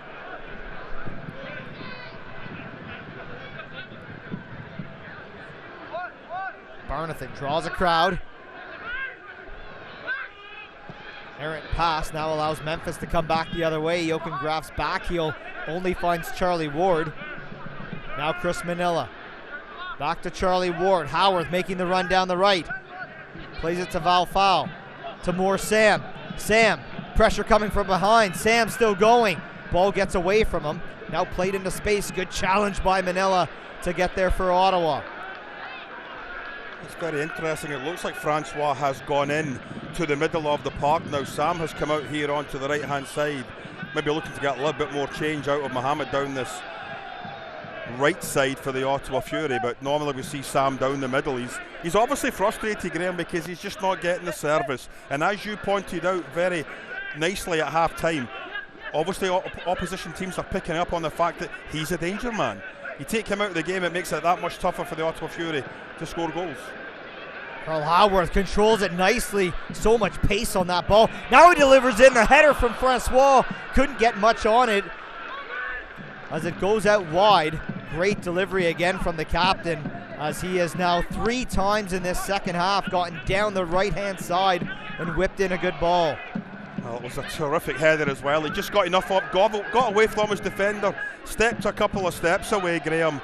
Defender didn't come with him, just a little bit too high for him. Played advantage there. Oliveira's shot blocked as Val Fowl was brought down. Another ball delivered in. Can it fall to Francois? Able to bring it down, now under pressure from Mohammed. Cristiano Francois cuts onto his right, delivers this one in. That one headed away by Birch. Ottawa still in possession. Ward to Val Fowl. Back to Charlie Ward. Foul again. Into Francois. Looking for more Sam. Oh, it's just so tight, Graham. Well so read tight by Manella to maintain possession for Ottawa. Val Fowl cuts in on his left. There's a low drive, parried away by Caldwell. Great work by Val Fowl. Had a nose for goal there, and forcing a good save from Caldwell. I tell you what, that's not a good save, Graham. That is a great save. He must have saw this through a mass of bodies. What an outstanding dive that was to his left-hand side. Val Fowl hits it nicely, picking up pace off the turf. And that is a wonderful, wonderful stop by the Memphis keeper. Carl Howarth's delivery, that one headed away. Now Memphis just clear it back inside the Ottawa half to alleviate some of the pressure. It's been one-way traffic for, well, this is what, 4 or 5 minutes now for Ottawa. This is the push we expected at the start of the second half by the Ottawa Fury. You know, as I said, the first 15-20 minutes, it was, I wouldn't say it was all Memphis, Graham, but they were certainly the team in the ascendancy.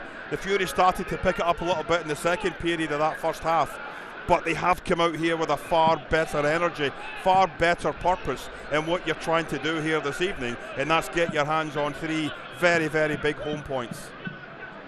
I don't know if Popovich is a peel the paint off the wall kind of guy at halftime. No, I don't think so either. But I'm confident he would have said something. Here's Carl Howarth. That one blocked nicely by Mark Birch. Great delivery from the Ottawa captain. But you know that something was said, and probably to the effect of, we're better. Yeah. We can do better, because this isn't us right now. And sure, they had to adapt to the conditions, both environmental and how the other team was set up and playing. But a much better Ottawa team here in this second half, as they just move the ball around continuously. As a player gone down. When you're in that 4-4-2 for Memphis and the way they set up, your 2 central midfielders have to work as hard in the 90th minute as they did in the first minute. Any fatigue that sets in there, Graham, they're going to lose a territorial advantage as the 3 for the Fury start to inch up and inch up even closer to the Memphis penalty box. And that's what we're starting to see an awful lot more. Val Fowl's getting more involved, Manella's getting involved, Ward's getting involved, and the Memphis 901 are just getting pushed slowly but surely back towards their own 18-yard box. The problem for that is with the Fury, ends up you've got 2 banks of 4 right at the 18-yard box. You've almost got a wall of 8 players that is making it so difficult to get it through. That's why we're seeing balls down the flank getting at wide positions.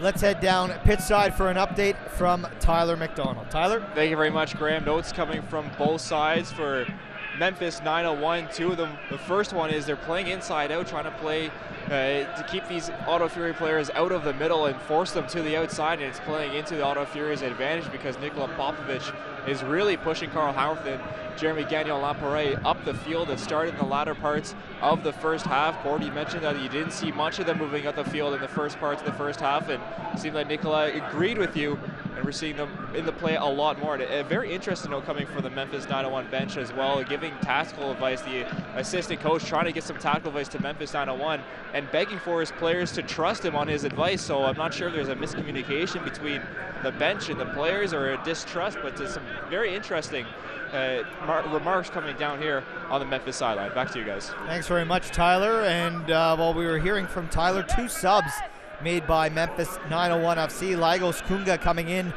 place of Jochen Graf, and Dan Metzger coming out in place of Luca Uccello, the Canadian. And it doesn't look like those 2 substitutions have made any change to the setup. It still looks like a basic 4-4-2 with, as you said, Kunga just going in up front for Graf.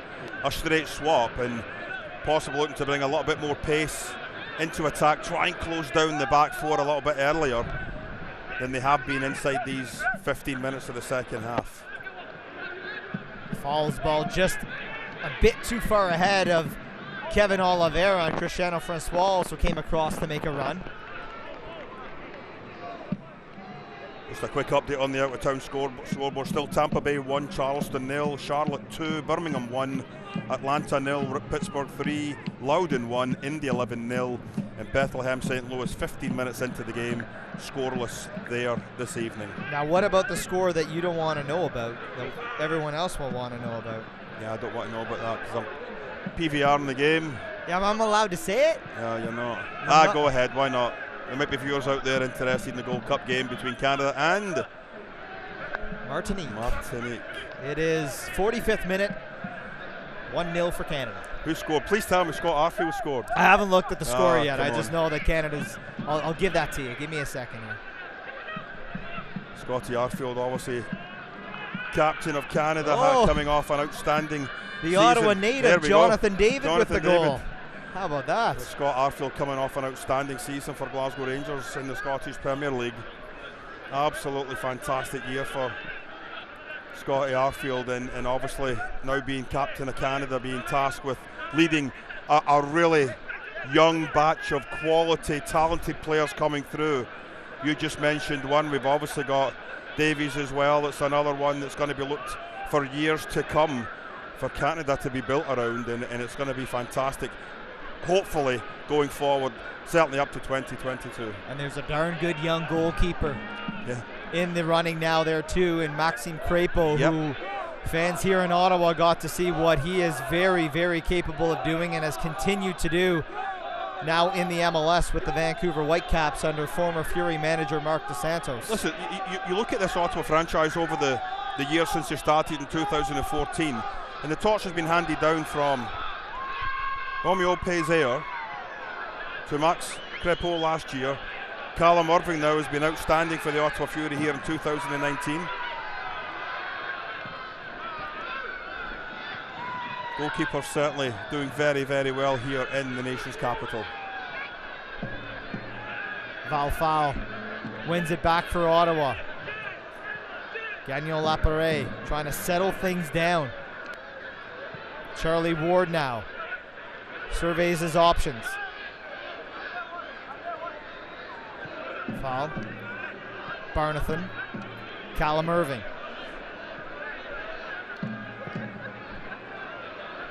Sends this one long. More Sam tries to flick that one on for Cristiano Francois. But again, soon as that ball hits the turf, it's just right with speed. Foul called on Kevin Oliveira. Yeah, that surge we saw from the Ottawa Fury, Graham, around the sort of 55th minute to the 60th minute has just died down a little bit. You expend a lot of energy when you are pushing forward as much as the Ottawa Fury did. They've just allowed Memphis to regroup a little bit, possibly a couple of good substitutions by Memphis, getting themselves settled down, re-establishing that 4-4-2 formation, just making sure you're getting a grip of the game once again. You're not allowing Val Fowl to be as influential as he was through that 5-6 minute period. Of course, 2 subs already used by the visitors as Luka Uccello and Lagos Kunga both came on in the 59th minute. Ottawa with still all 3 of their subs available. They include backup goalkeeper David Monsalve, Ono Obasi, Jaden Vilfort, Jamar Dixon, Robert Boscovich, Luca Ricci, and Protes Mutambala. Yes. Now a foul That should be in a yellow dangerous card. territory. It should be a yellow card, and the referee had a quick think about it and realised that it was a decent break for Memphis, and Atakora just take one for the team if you want to look at it that way. But a nice break by Memphis, right down the middle of the park from the substitution, number 11, Kunga, that had come on.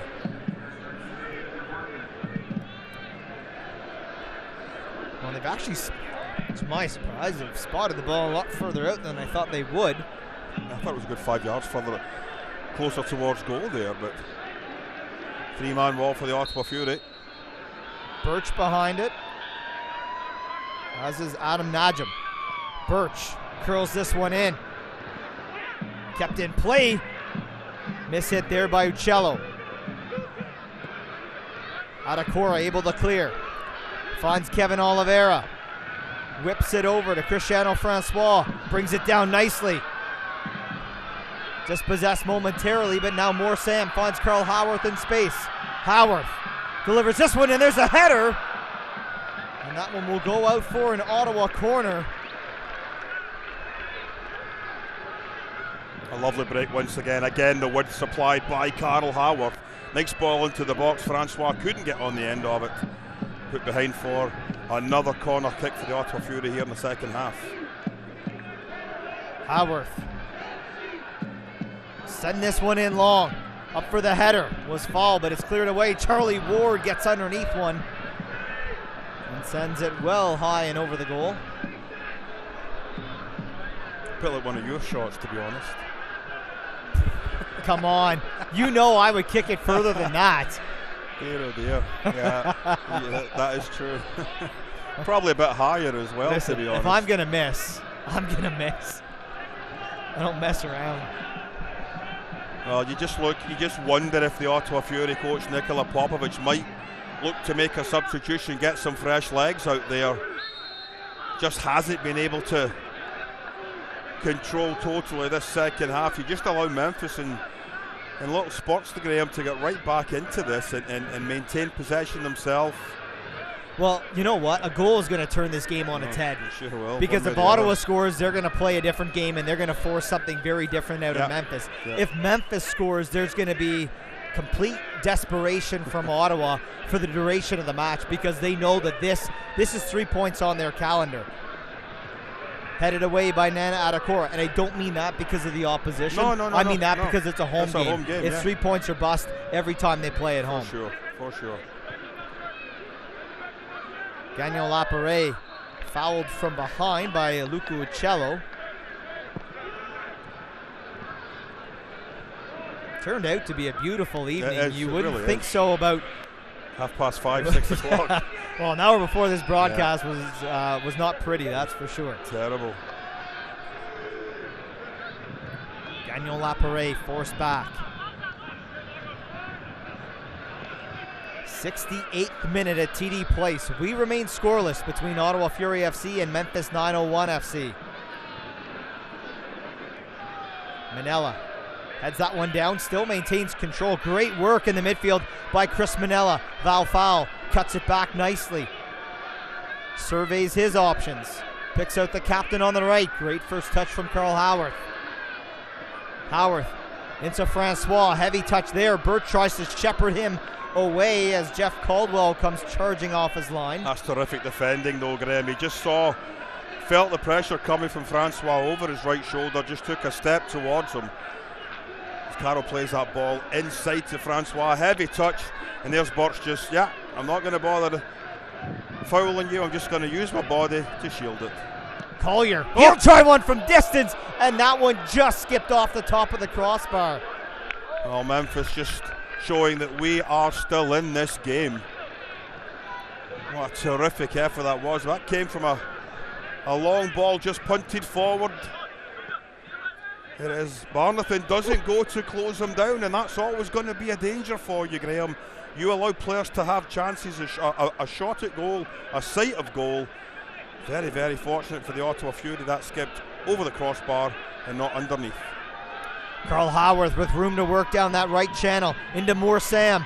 Oh, his touch gets away from him there, and Birch easily able to clear back into the Ottawa half. Adakora under pressure from Uccello. Forced back to Callum Irving.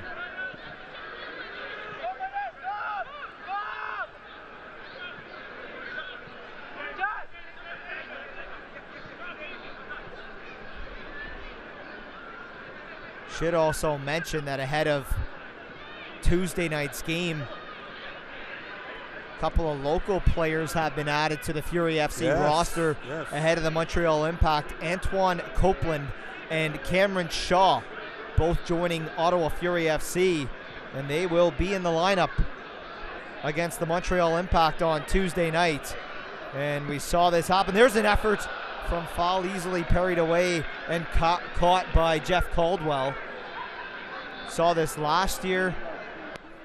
Some local players, Jaden Vilfort got to play in his first professional match, and he's on the bench available as a sub tonight. And of course, some names that we now see in the lineup. And Moore Sam, he featured.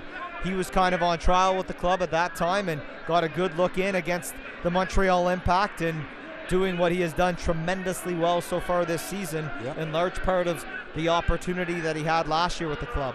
Yeah, I mean, you know, a lot of times you just be in the right place at the right time, Graham. That's all that you're being asked to do. Give me a chance.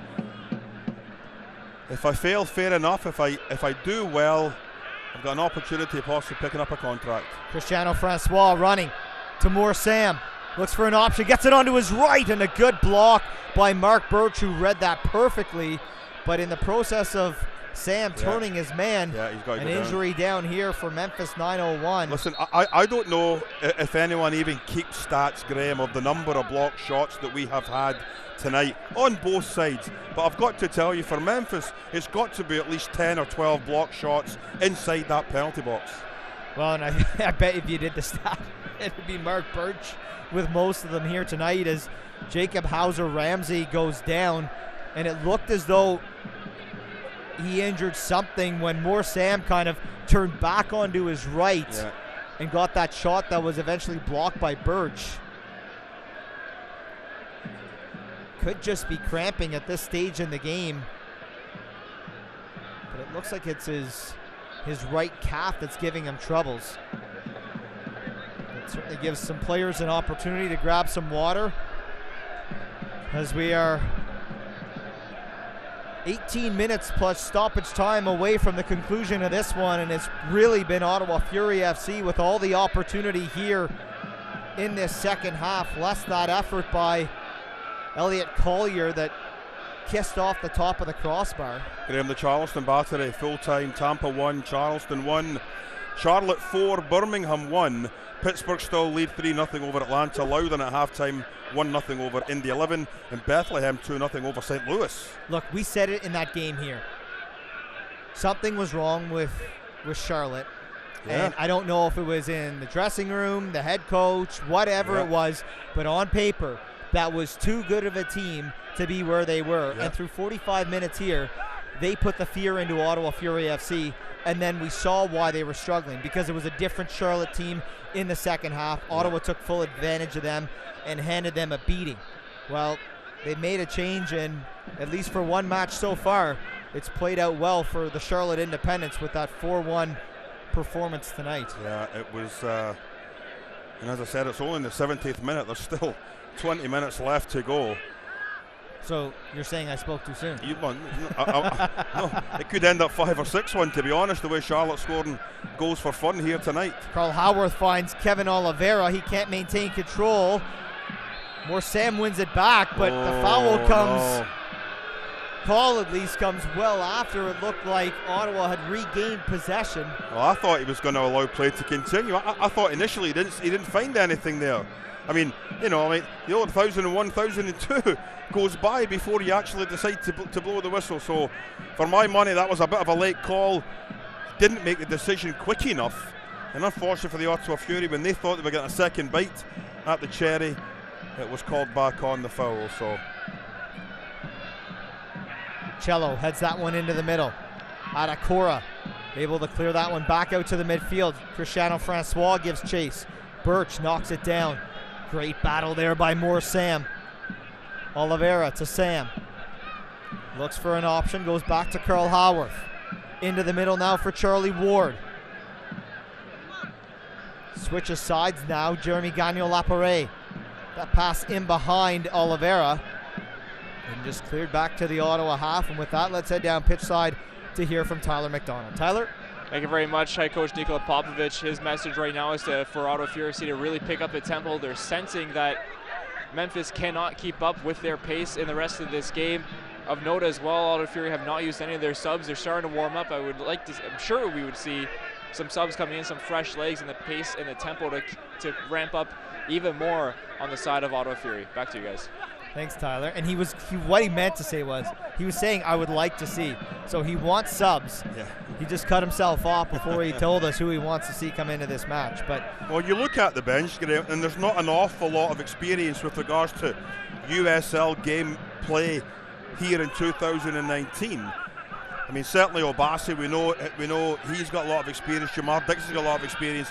A lot of the other lads that are on the bench just haven't got an awful lot of playing time so far here in 2019. Well, and one name you don't see on there who scored a goal last week for Ottawa, really been kind of their super sub this year in Aiden Daniels, because when this guy comes on, he always seems to have that ability to make an impression, just where he's spark, centering a dangerous ball or creating an opportunity, or as he did last week, scoring a goal. But he was not available as a substitute tonight either. So I believe it's an ankle injury or something that's keeping him out of the squad. So unfortunately for Coach Popovich, he doesn't have Daniels at his disposal. But I think maintaining possession's nice, Graham, and it looks good at the end of the game. But you've got to get the ball forward right now into the attacking third. You've got to put this back four under pressure. You did it for a nice 5-6 minute spell there early in the second half, but right now you've just allowed Memphis to get right back into this game.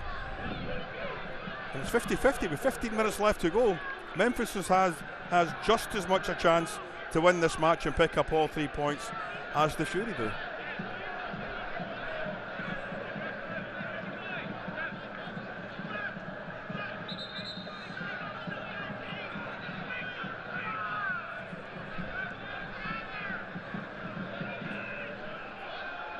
after much delay, ball finally thrown in. Nada Adakora in possession, and he'll send that one in to touch for another Memphis throw as they get deeper inside the Ottawa half. Well, we haven't seen an awful lot other than the second half here. Collier, that shot from about 20-25 yards out that just grazed the crossbar. But for a big lad, he's led this line well here tonight. He's tried to work between the two stoppers, Barnathan and Atakora, taking chops at both of them, trying to get a little bit of headway one way or the other. And that's a good decision by the referee. Mahama's just playing games right now. I mean, he did it about 30 seconds before. He might even get a booking here for just time wasting, but the referee, fair play to him, not having any of it at all. But Collier, as we said, leading the line very, very well, really making it difficult for the two stoppers here in the second half, battering them from pillar to post. And it's been a fascinating struggle all evening, Graham. Big Collier, number 18. And Tim Mulqueen is incensed with the call, but nonetheless, Memphis back in possession and back inside the Ottawa half.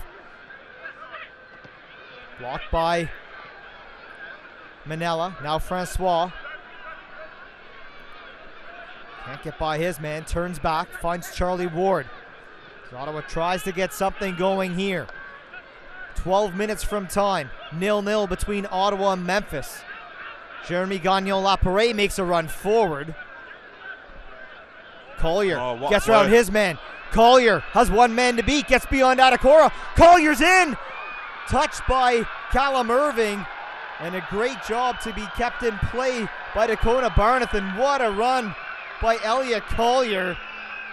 And Callum Irving out to challenge, and Nana Adakora there to pressure as well. Well, we talked about the big lad having such a really good game here, and he's almost... Ball to Moore Sam. Moore Sam on his left. Back heel, Valfall. What's that, Graham? Another block shot at the edge of the 18-yard box.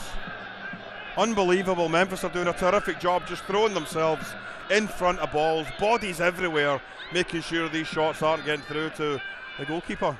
Well, Birch wears the captain's armband for a reason, and he's probably blocked 8, 9. On his own, maybe, yes. Yeah. More Sam. Down that right side. Abdi Mohammed to beat. Sam getting it onto his left. Finds Carl Howarth. Howarth in for Francois. Tries to turn his man. It's Birch. Delivers this one in. That one headed away as Oliveira was down in the penalty area. And now it comes to Collier. Elliot Collier goes inside his man, and now a chance for Memphis to break. They've got even numbers going forward.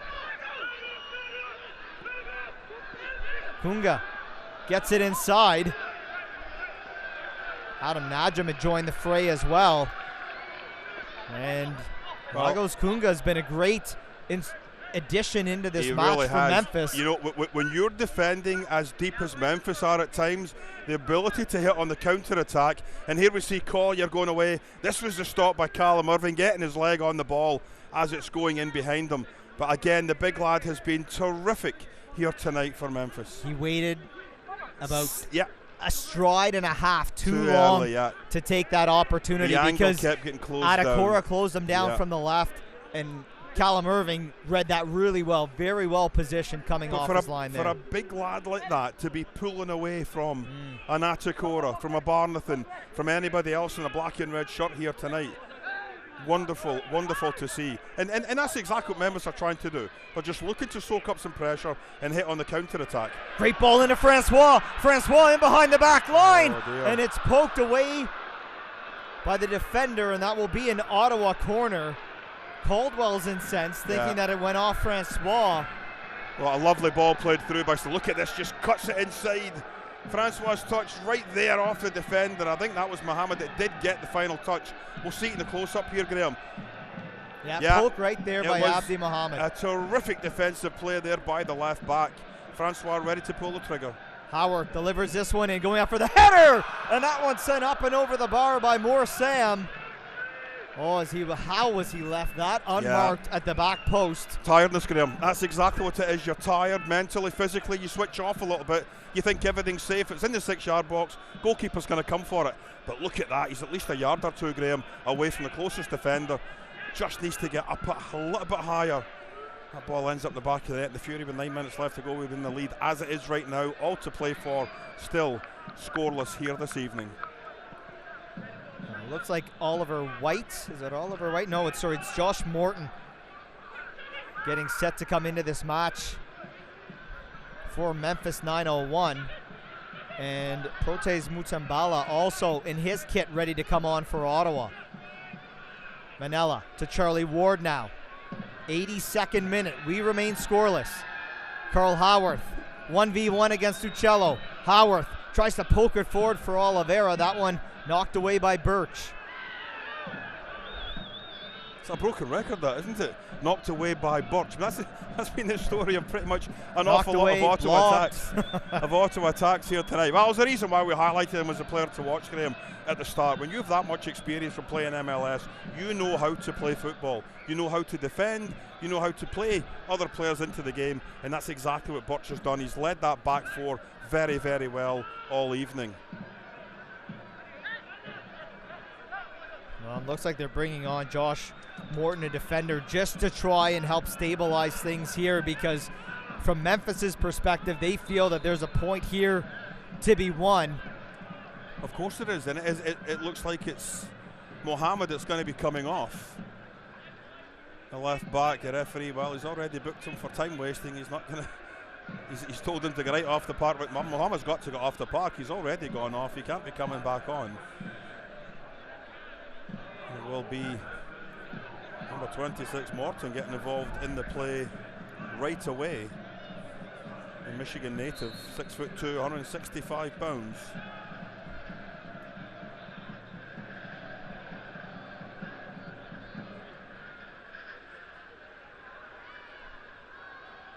That one will go out for an Ottawa throw. Will they make their sub here? They will, and Kevin Oliveira will come out in place of Protes Mutumbala. Well, the first roll of the dice, and it might really be the only roll of the dice needed, because if you look at the rest of that bench, there's one midfielder and 4 defenders as your options. I don't think midfield and defence right now is where you need to make any changes. You've got fresh legs up front. Let's see if Mutumbala can get something going here in these final 7 minutes. Yeah, I couldn't see it, like, unless you bring on, you know, maybe Obasi and push him a bit higher. Foul into more Sam. Oh, touch gets away from him. Mishandled by the defender there. Sam to Manella. He'll try one from distance, but he sends that one up and over. Yeah, a little bit disappointing end to that attack by the Ottawa Fury. It's a couple of players ahead of Manella. As Sam cuts the ball back here, you've got Sam at the edge of the 18-yard box open. You've got Francois on the left-hand side open as well. Saw the whites of the goalkeeper's eyes, decided I'm going to have a crack at goal. I had a decent one in the first half, not so decent here in the second half.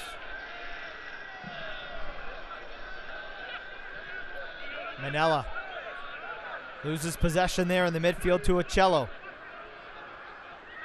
Surveys his option. Yeah, and there were 6 white shirts in behind him, Graham. Not a lot of bodies getting committed forward now for Memphis. They're more than happy just to say, we've got the 2 lads up front, let's see what they can do. That appeared to be offside there, didn't it? Well, you would think so. Collier just manhandling Atakora. So foul is called there, but it looked like he really did. Ran back into an onside position and then ran forward. But when that ball was kicked, he was in an offside position. Good defensive play, though, by Atakora. Valfal with a good run down the left side. Plays it back up high into the midfield for Charlie Ward. Manella to Ward, trying to draw them out. Valfal back to Ward. Brings it over to the right side for Carl Howarth. Now Manella. Ward. It's almost like a 4-5-1 now, Graham. They've just dropped an extra body into midfield. Not worrying much at all about going forward now. Gagnon Lapare. More Sam, who's now over to the left side. Protes Mutumbala puts on the brakes, tries to get a cross in. Forced back to more Sam. Back to Mutumbala. He'll give way to Charlie Ward. More Sam. His touch to Mutumbala gets away. And now Collier will try and put pressure on Barnathan. Poke forward, Mutumbala to Gagnon Lapare. Mutumbala cutting inside. His shot blocked. Comes loose now. Francois. He's knocked to ground. No foul called. Cleared back into the Ottawa half. Nanata Kora takes over to Charlie Ward. 87th minute. And we still remain scoreless as Ottawa continue to up the pressure. 78% possession for Fury FC. Yeah, but you know, these final 4 or 5 minutes game, we need a little bit more urgency brought into the game. But we're kind of just trying to pass the ball around the midfield third. Let's get the ball into the attacking third, put Memphis under pressure. I should clarify that 78% is in this half, but it's 67 in the match overall. Knocked down by Carl Howarth as Ottawa keeps it in Memphis's half. Cristiano Francois trying to find room to make a run. Francois into the penalty area, cuts it across. That one just missing Mutumbala. And that will go out for a Memphis throw deep inside their own half. Another great ball though, Graham, driven across that 6-yard box area. It could have hit anyone on the way towards goal. Nice burst of pace, dips the shoulder, drives it across. 27 coming in late, couldn't get to it. Moore Sam a few yards behind, unable to attack the ball, and it's a throw-in on that far side. 88th minute. Are we going to have some late drama? We have had some late drama here so far this season at TD Place, Graham. The Ottawa Fury looking to provide a little bit more here. 2 minutes left to go. Charlie Ward now to Carl Howarth. Francois to his right. Francois cuts into the middle. Oh, that one missing Manella, but Howarth there to regain possession for Ottawa to Charlie Ward. Ward whips it over for Gagnon Lapare. In for more Sam. Nice ball in for Gagnon Lapare. Can't get it cleanly, and that one will go out for a goal kick as we've ticked over into the 89th minute now. A lovely little piece of interplay right at the edge of the 18-yard box. Gagnon Lapare's run not really picked up properly. Defender comes across to help out.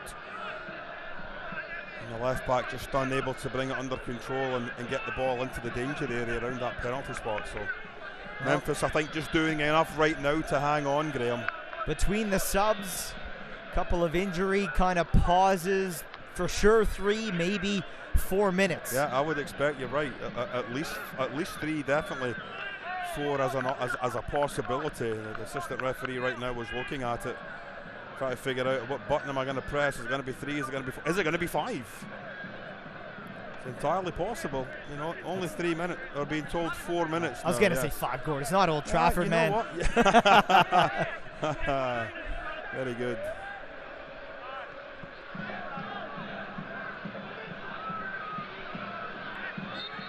That went out for a corner. And a lot of times we look at it and say, oh, that's 5 minutes for the Fury to get the winning goal. It's also 5 minutes for Memphis to create something and possibly get the winning goal here, because one goal I'm pretty sure will win this match. We're into time added on, Graham. I don't think anything will be enough time for it coming back from 1-goal deficit late in this game. And the Ottawa product, Jonathan David, his second of the night. It's 2-0 for Canada over Martinique.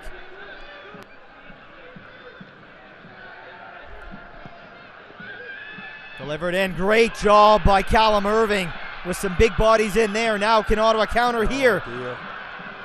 And that one. Oh, the counter was definitely on, Graham, but the touch had to be just a little. You had to get a touch on it. Well, the slightest of touch would have took it up to the substitute Mutambala that had come on, but unfortunately for the Ottawa Fury, it didn't happen. And you have to give credit to Adam Najam, a great challenge there to thwart Ottawa on the counter. It really was. 4 minutes of additional time here to close this one out tonight at TD Place.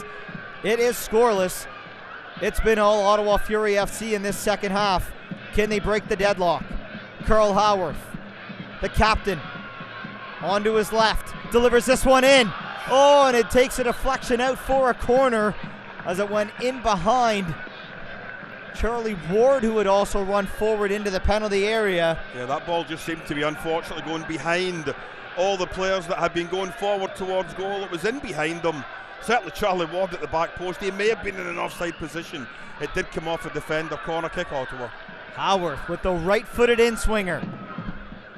Whips it in. There's a header, and it's up and over the bar. And that one out for a goal kick. I think that was Atakora that got the final head on that as it came into the box. He was just going backwards, Graham, wasn't he? He didn't have the opportunity to go forward and attack it. He went up early, came off the top of his head, up and over the crossbar, and unfortunately for the Ottawa Fury, goes behind for a goal kick.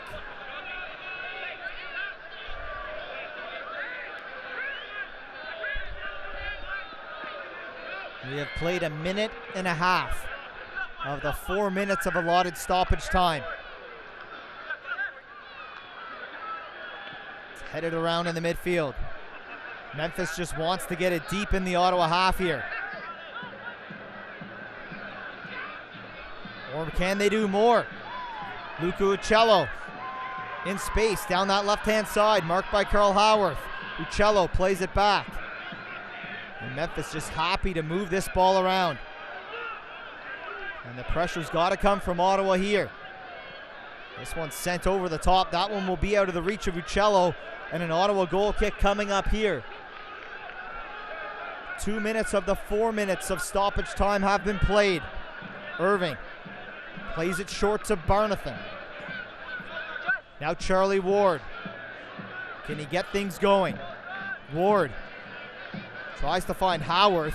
That'll fall loose in the midfield. Howarth wins it for Ottawa, and now he's brought down. No foul called. Oh, that was a miss one there. Atakora heads it forward. Uccello plays it forward to Adam Najam. Closed down by Nat Atakora. Most definitely a missed call. Now Collier to Najam. Now it's Memphis pressing here. Volfall has it pushed away from him. Memphis still coming. Collier can't control it. And Howarth has it, goes off his boot. Oh, he thought he was getting pulled back, and again, the call wasn't coming. Here we see, well, that's definitely, he does step across Carl Howarth's path. Whether the referee thought it was accidental or not, the fact of the matter was there was contact, and Howarth went down. As it is now, this is probably the final chance of the evening. Memphis with it. Popovich just shaking his head in disgust as Adekora clears that one away. Now he heads it away. Can Ottawa find something here? About 30 seconds to go. Howarth wants everyone forward. Long throw in, headed down by Birch. Najim brings it down. Mutambala with a run here. That one just skied into the midfield, and there's the final whistle. This one will end 0-0 between Ottawa and Memphis. That was a wild second half, and I think Ottawa Fury FC will just be left a little bit disappointed that they have to settle just for the single point. The unbeaten streak extended to 8 games. The scoring streak ends at 7. It ends 0-0 tonight here at TD Place. We'll be back to wrap things up here in just a moment. This is Ottawa Fury FC Soccer.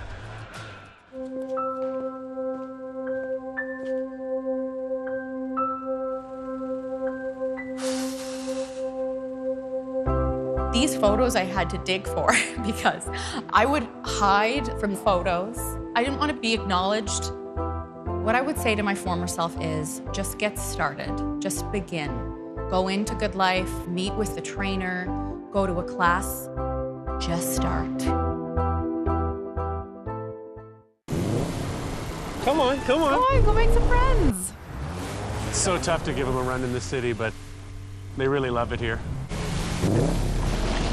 Be gentle, be gentle. We're making friends. See the one that, well, it's just going in circles? Yeah. That's mine. Off! Come on, time to go. Come here. The all-new Cross Come Track. here. Now. It's up for Oh it. no. Oh, there he goes. I just shampooed him this morning. There are 8 million kids in Canada. By the time I finish this sentence, 6 of us will be cyberbullied. By the end of the month, 1 million. Bullied. We're not okay with that.